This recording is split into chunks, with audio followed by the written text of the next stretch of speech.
여러분 혹시 이런 고민 해보셨나요? 건강검진을 받고 나오면 이 검사를 왜 했는지, 정말 필요한 검사였는지 집에 와서야 뒤늦게 떠오르는 경우 말이에요. 특히 이른이 넘으면 몸의 변화가 더 커져서 작은 통증이나 피로에도 더 예민해지다 보니 의사가 검사를 이야기하는 순간 혹시 큰 병이 숨겨져 있는 건 아닐까? 이런 불안이 마음 깊은 곳에서 천천히 올라옵니다. 그런데 여러분, 이 불안이 단순한 기분이 아니라 검사를 선택할 때 가장 큰 영향을 준다는 사실 알고 계셨나요? 최근 여러 보건기관에서 공개한 자료를 보면 70 이상 고령층이 받는 검사 중 의학적으로 꼭 필요했던 검사는 전체의 절반도 되지 않는 경우가 많았습니다. 이 말은 불안 때문에 불필요한 검사를 받는 일이 생각보다 훨씬 흔하다는 뜻입니다. 그렇다고 검사를 무조건 줄이자는 이야기가 아닙니다. 문제의 핵심은 검사를 받을 때 그 목적을 정확히 이해하지 못한 채 그저 권한다는 이유만으로 받는 상황이에요. 고령층 건강에서 제대로 알지 못하고 받는 검사는 몸과 마음 모두에 부담을 줄 수 있습니다. 이런 이후에는 몸의 회복 속도가 느려지고 검사 과정에서 받는 작은 자극에도 피로감이 강하게 남습니다. 그래서 필요한 것만 골라서 받아야 하고 정확한 정보를 기반으로 선택해야 진짜 건강을 지킬 수 있어요. 저는 최근 몇 달 동안 고령층 검사 관련 통계와 국내외 전문가 의견을 하나하나 살펴보면서 공통적인 결론을 발견했습니다. 그 결론은 매우 단순하지만 엄청나게 중요한 내용이었습니다. 바로 불필요한 검사를 줄이는 것이 건강을 지키는 첫 번째 단계라는 사실입니다.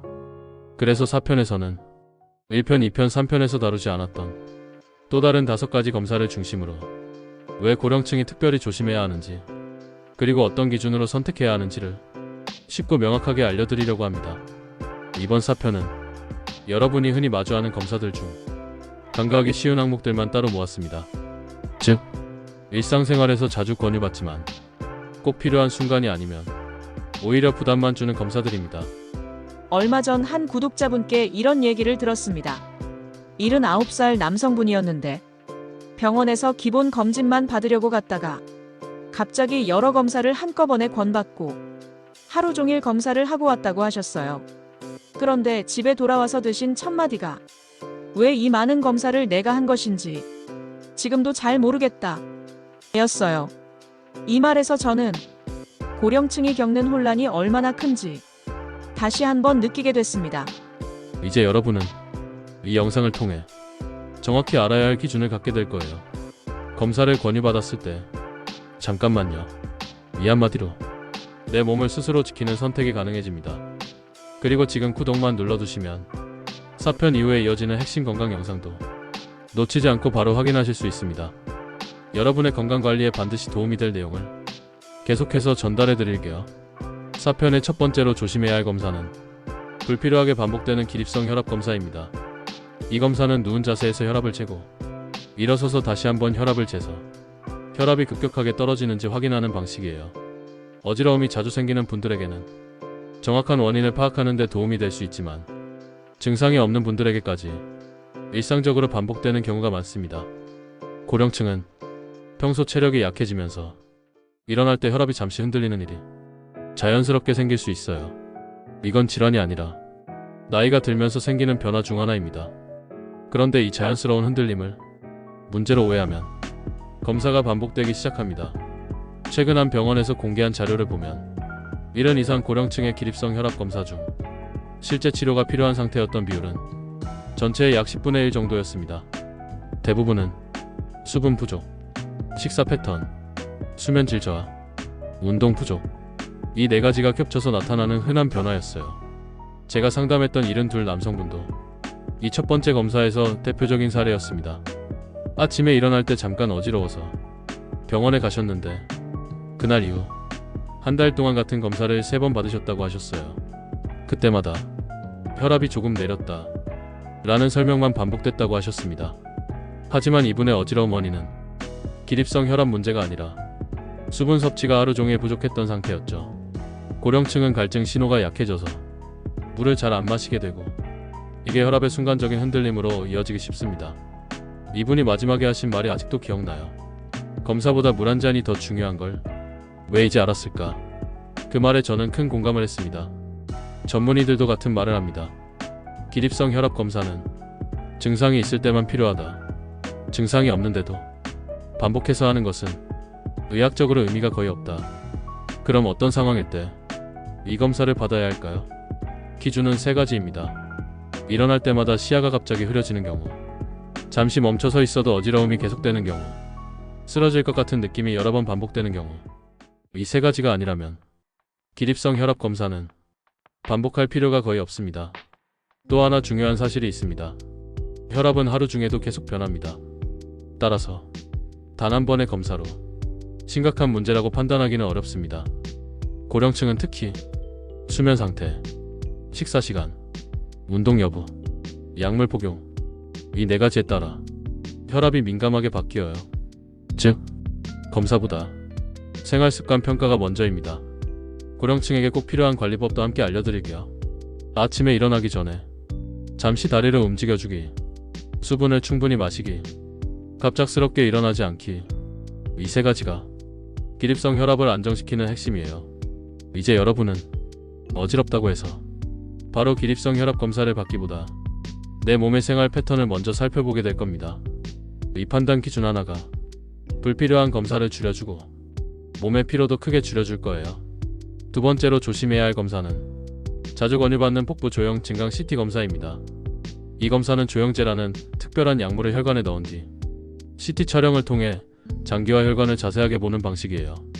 문제는 증상이 뚜렷하지 않은데도 이 검사를 반복해서 받는 고령층이 생각보다 훨씬 많다는 점입니다. 폭부 조형 CT는 담낭, 췌장, 간, 콩팥 이 네 가지 장기의 문제를 확인하는 데 도움이 되지만 조형제를 사용하기 때문에 고령층에게는 상당한 부담이 될 수 있습니다. 나이가 들면 몸에 들어온 물질을 해독하는 능력이 떨어지기 때문에 조형제가 오래 남아 피로감과 갈증, 어지러움 등을 느끼기 쉬워요. 최근 발표된 한 병원 연구 자료를 보면 1년 이상 고령층에게 시행된 폭부 조형 CT 중 실제 치료 방향을 바꾼 경우는 전체의 약 10분의 1 수준이었다고 합니다. 대부분은 단순 지방간, 가벼운 염증, 낭종 이런 자연스러운 변화들이었어요. 즉, 검사 결과를 보고도 치료가 필요하지 않은 경우가 대부분이었다는 뜻이죠. 제가 상담했던 74 여성분도 이 두 번째 검사에서 대표적인 사례였습니다. 식사 후 더부룩함이 조금 느껴져 병원에서 검사를 받으셨는데 의사가 정확히 보려면 조형 CT가 필요합니다. 라고 말하자 크게 생각하지 않고 검사를 받으셨습니다. 그런데 검사 후 몸이 눈에 띄게 무겁고 머리가 띵한 느낌이 하루 종일 가셨다고 하셨어요. 결과는 가벼운 위장 기능 저하였고 정작 조형 CT와는 직접적 연관이 없었습니다. 이분은 마지막에 조형제가 이렇게 힘든 줄 몰랐다 라고 말씀하셨습니다. 이 사례는 검사 자체가 몸에 부담을 주는 경우가 있다는 사실을 다시 한번 보여줍니다. 전문의들이 공통적으로 말하는 중요한 기준이 하나 있습니다. 폭부 조형 CT는 증상이 있을 때만 선택해야 한다. 즉, 가벼운 소화 불편, 식사 패턴 변화, 체중이 조금 줄어든 느낌 이런 증상은 대부분 비조형 검사나 기본 혈액 검사로도 충분히 평가할 수 있어요. 폭부 조형 CT가 꼭 필요한 상황은 다음 세 가지입니다.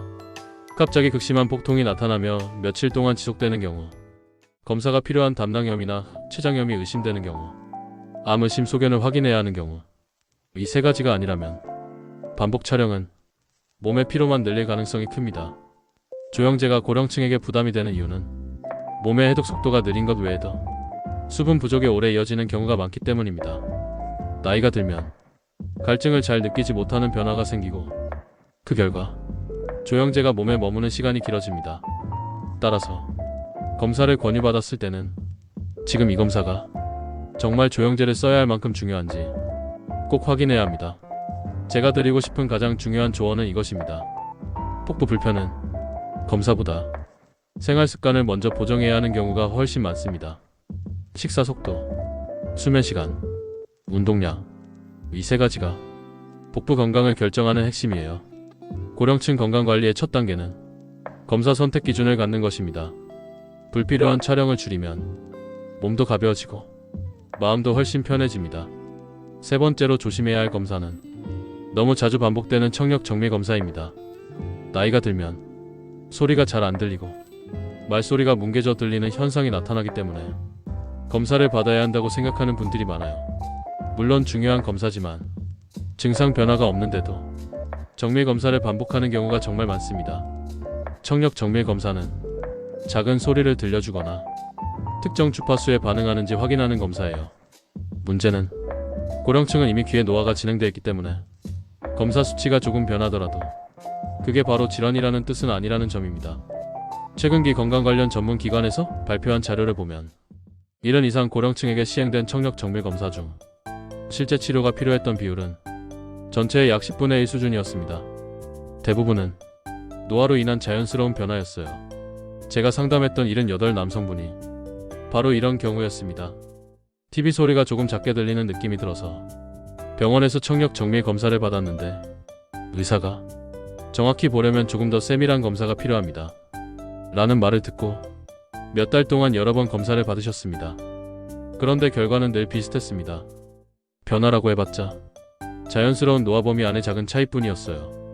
그런데 이분은 수치가 조금 바뀔 때마다 혹시 더 나빠진 것 아닐까 하는 불안 때문에 생활 전반에 긴장이 생겼다고 말씀하셨습니다.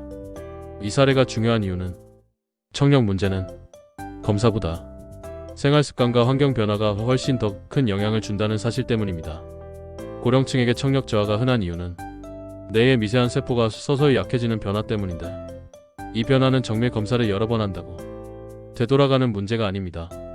즉, 검사 반복이 치료로 이어지지 않는 경우가 많아요. 전문의들은 이렇게 말합니다. 청력은 수치보다 생활에서 느끼는 불편감이 더 정확하다.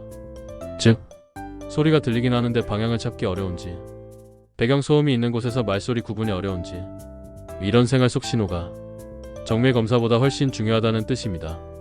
그럼 청력 정밀 검사가 꼭 필요한 상황은 언제일까요? 기준은 세 가지입니다. 특정한 한쪽 귀만 갑자기 잘 안 들리는 경우, 이명처럼 귀에서 소리가 며칠 이상 계속 들리는 경우, 말소리가 또렷하게 들리지 않고 왜곡된 느낌이 계속되는 경우, 이 세 가지가 아니라면 정밀 검사를 자주 받을 필요는 거의 없습니다. 또 한 가지 중요한 사실이 있습니다. 청력 검사가 고령층에게 부담이 되는 이유는 검사 자체가 아니라 검사 해석 때문입니다. 정밀 검사 결과지에는 다양한 주파수 수치가 복잡하게 표시되기 때문에 고령층이 이 숫자를 심각한 변화로 오해하기 쉬워요. 하지만 대부분의 변화는 생활 불편을 유발하지 않는 자연적인 범위 안에서 일어나는 변화입니다. 청력을 지키는 데 가장 중요한 것은 정밀 검사 반복이 아니라 귀에 쌓인 스트레스를 줄이는 생활 습관이에요. 대표적으로 너무 큰 소리 피하기, 귀를 강하게 문지르지 않기, 충분한 수면, 규칙적인 걷기, 이 네 가지가 청력 유지에 매우 효과적입니다. 검사를 권유받았을 때는 이렇게 물어보세요. 지금 제 불편감이 검사로 해결되는 문제인지 생활 습관으로 해결되는 문제인지 어떻게 구분할 수 있을까요? 이 질문 하나만으로도 불필요한 검사 반복을 크게 줄일 수 있습니다. 고령층의 건강은 검사를 많이 받는 것이 아니라 정확히 골라서 받는 데 있습니다. 청력 정밀 검사도 예외가 아니에요. 네 번째로 조심해야 할 검사는 필요 이상으로 반복되는 소변 정밀 검사입니다. 소변 검사는 비용도 저렴하고 검사 시간도 짧아서 가볍게 받는 검사라고 생각하기 쉽습니다. 그런데 고령층에게는 이 검사가 너무 자주 시행되면서 불필요한 불안과 과잉 진료로 이어지는 경우가 많습니다. 소변 정밀 검사는 단백질, 혈액 성분, 염증 정도, 이 세 가지를 중심으로 확인하는 검사인데 고령층은 나이가 들면서 신장의 여가 기능이 조금씩 떨어지기 때문에 수치 변화가 자연스럽게 발생합니다. 문제는 이 자연스러운 변화를 질환으로 오해한다는 점입니다. 최근 국내 신장 전문 기관 자료를 보면 70 이상 고령층의 소변 정밀 검사 중 실제로 치료가 필요한 상태였던 비율은 전체의 약 10분의 1 수준이었습니다. 대부분은 수분 섭취 부족, 운동량 변화, 식사 시간 변화, 이 세 가지로 인해 나타나는 일시적인 변화였어요. 제가 상담했던 75 여성분 이야기를 들려드릴게요. 정기적으로 소변 정밀 검사를 받으면서 검사 결과에서 단백질 수치가 조금 올라갔다는 설명을 들었고 그 말을 듣는 순간 혹시 신장이 많이 나빠진 건 아닐까? 이런 불안이 하루 종일 따라다녔다고 합니다. 그런데 며칠 후 물을 거의 마시지 않았던 식습관이 원인이었다는 사실을 알게 됐어요. 수분 부족으로 인해 몸의 농도가 진해지면서 일시적으로 단백질 수치가 올라간 것이었습니다. 신장은 정상 상태였던 거죠. 이분은 마지막에 검사보다 물 한 잔이 더 중요하다는 걸 그날 알았다. 라고 말했습니다. 이 말이 정말 핵심입니다. 전문의들도 한 목소리로 강조하는 부분이 있습니다. 고령층의 소변 변화는 검사보다 생활 속 변수가 훨씬 더 큰 영향을 준다. 즉, 식사 시간, 수분 섭취, 운동, 수면, 스트레스, 이 5가지에 따라 수치는 수시로 변합니다. 그럼 소변 정밀 검사가 꼭 필요한 상황은 언제일까요? 기준은 다음 3가지입니다. 소변색이 지속적으로 붉거나 탁해진 경우, 허리 한쪽이 계속 아프고 발열이 함께 있을 경우, 소변을 볼 때 따가운 느낌이 며칠 이상 지속되는 경우, 이 3가지가 아니라면 소변 정밀 검사를 반복할 필요는 거의 없습니다. 소변 검사를 반복해서 받는 분들이 가장 많이 하는 오해는 숫자가 조금 달라지면 신장이 나빠졌다고 생각하는 부분입니다. 하지만 고령층에서는 이 작은 변화는 생활 패턴의 흔들림으로 인해 생기는 경우가 훨씬 많습니다. 또 한 가지 중요한 사실이 있습니다. 고령층의 신장은 작은 변화보다 전체 흐름을 보는 것이 더 중요합니다. 즉, 단 한 번의 수치 변화보다 몇 개월 동안의 전체 흐름이 건강 상태를 훨씬 더 정확하게 알려줍니다. 소변 정밀 검사를 권유받았을 때는 꼭 이렇게 물어보세요. 지금 이 검사 결과가 제가 생활을 바꿔야 할 만큼 중요한 변화인가요? 이 질문 하나면 불필요한 검사를 절반 이상 줄일 수 있습니다. 고령층 건강관리에서 가장 중요한 것은 검사 숫자를 줄이는 것이 아니라 검사의 정확한 시기와 기준을 갖는 것입니다. 소변 정밀 검사도 예외가 아닙니다. 5번째로 조심해야 할 검사는 필요하지 않은 뇌 MRI 검사입니다. 뇌 MRI는 뇌의 미세한 변화까지 살펴볼 수 있는 정확도가 높은 검사입니다.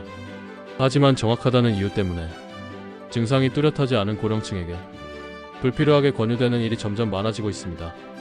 고령층이 뇌 MRI를 자주 받게 되는 이유는 평소 깜빡거림, 잠깐의 어지러움, 단순 피로감 같은 노화로 나타나는 흔한 증상을 뇌 문제로 오해하기 때문이에요. 하지만 이런 증상 대부분은 신경기능 저하가 아니라 수면 부족, 혈압 변화, 수분 섭취 부족, 운동량 감소, 이 4가지가 겹쳐서 나타나는 자연스러운 현상입니다. 최근 국내 신경과 자료를 보면 1년 이상 고령층에게 시행된 뇌 MRI 중 실제로 치료 방향을 변경한 경우는 전체의 약 10분의 1 정도였습니다. 대부분은 나이가 들면서 생기는 작은 백질 변화나 가벼운 혈류 흐름 변화였어요. 즉, 치료가 필요 없는 변화였다는 뜻입니다. 제가 상담했던 75 남성분도 이 5번째 검사에서 대표적인 사례였습니다. 평소보다 조금 더 피곤하다는 이유로 뇌 MRI를 받았는데 검사 후 몸이 무겁고 머리가 멍한 느낌이 계속됐다고 하셨어요. 결과는 자연스러운 노화 변화였습니다. 이분은 마지막에 평소 피로가 뇌 문제라는 생각이 오히려 더 불안을 키웠다 라고 말했습니다. 이 말이 정말 중요한 이유는 고령층의 뇌 MRI 결과지는 작은 변화도 숫자와 그림으로 표시되기 때문에 정상적인 노화를 문제로 오해하기 쉽다는 점이에요. 전문의들은 다음과 같이 이야기합니다. 고령층의 뇌 MRI는 증상이 있을 때만 선택해야 한다. 즉, 뇌 MRI가 꼭 필요한 상황은 다음 3가지입니다. 말이 갑자기 어눌해지는 경우, 한쪽 팔다리에 힘이 갑자기 빠지는 경우, 시야가 갑작스럽게 좁아지거나 흔들리는 경우, 이 3가지는 뇌혈류 문제나 뇌졸중 위험을 의심해볼 수 있는 증상이라 MRI를 빠르게 하는 것이 맞습니다. 하지만 위의 3가지가 아니라면 MRI를 반복할 이유는 거의 없습니다. 단순한 피로감이나 잠깐의 멍함은 생활 패턴의 변동으로 인해 고령층에게 흔하게 나타나는 현상입니다. 또 하나 중요한 사실이 있습니다. 뇌 MRI는 검사 시간이 길고 검사 중 움직이면 다시 촬영해야 하기 때문에 고령층에게는 이 과정 자체가 큰 피로를 줄 수 있어요. 머리가 울리는 소리, 좁은 공간에서 누워있는 불편함, 검사 대기 시간, 이 3가지가 몸의 에너지를 많이 소모하게 됩니다. 고령층에서는 검사 자체의 피로감이 하루 종일 이어지는 경우도 흔합니다. 뇌 건강을 지키는데 가장 중요한 요소는 MRI 반복이 아니라 수면, 수분 섭취, 걷기, 뇌를 안정시키는 생활 습관입니다. 이 세 가지가 뇌 기능을 유지하는 핵심이에요. 뇌 MRI를 권유받았을 때 이 질문을 반드시 해보세요. 지금 제 증상이 MRI를 해야만 확인할 수 있는 문제인가요? 이 질문 하나만으로도 불필요한 고가 검사를 크게 줄일 수 있습니다. 고령층의 건강관리에서 가장 중요한 것은 검사를 줄이는 것이 아니라 검사의 정확한 시점을 아는 것입니다. 뇌 MRI도 예외가 아닙니다. 이제 여러분은 네 번째 편까지 오면서 고령층에게 외과인 검사가 위험할 수 있는지, 그리고 어떤 기준으로 검사를 골라야 하는지 한층 더 깊게 이해하셨을 거예요. 건강을 지키는 일은 검사를 많이 받는 것이 아니라 검사를 제대로 선택하는 능력을 갖는 것입니다. 고령층의 몸은 작은 자극에도 쉽게 피로해지고 회복 과정도 오래 걸리기 때문에 불필요한 검사는 몸과 마음 모두에 부담을 주게 됩니다. 여러분의 건강을 지키기 위한 가장 중요한 기준은 몸의 신호를 먼저 보는 것입니다. 검사를 권유받았을 때 잠깐만요 라고 한번 생각해보는 습관. 이 습관이 여러분의 여든과 아흔을 더 건강하게 만듭니다. 오늘 영상에서 다룬 5가지 검사는 대부분 증상이 없으면 반복할 필요가 거의 없는 항목이었습니다. 검사 자체보다 수면, 수분, 식사, 운동, 이 4가지가 여러분의 몸을 훨씬 더 안정적으로 지켜줍니다. 그리고 고령층 건강은 두려움이 아니라 이해와 선택이 지켜주는 것이라는 사실 꼭 기억해주세요.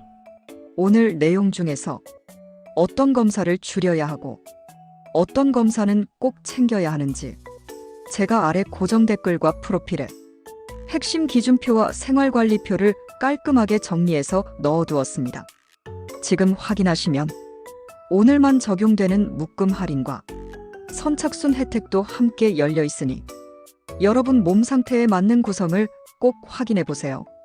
잠깐 말씀드릴게요. 앞으로 이런 건강 정보를 놓치고 싶지 않다면 지금 구독만 눌러두시면 새로운 영상이 올라올 때 가장 먼저 확인하실 수 있습니다. 여러분의 건강을 지키는 데 꼭 필요한 내용만 정확하게 전해드릴게요. 오늘 내용이 도움이 되셨다면 좋아요를 눌러주세요. 여러분의 작은 손길이 건강 정보가 필요한 다른 분들에게 정확한 지식을 전달하는 데 정말 큰 도움이 됩니다.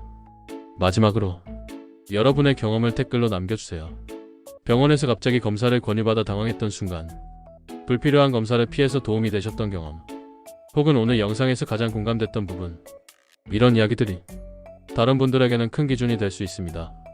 여러분의 한 줄 댓글이 누군가의 건강을 지키는 방향이 될 수 있어요. 오늘도 여러분의 건강과 평안을 진심으로 응원합니다.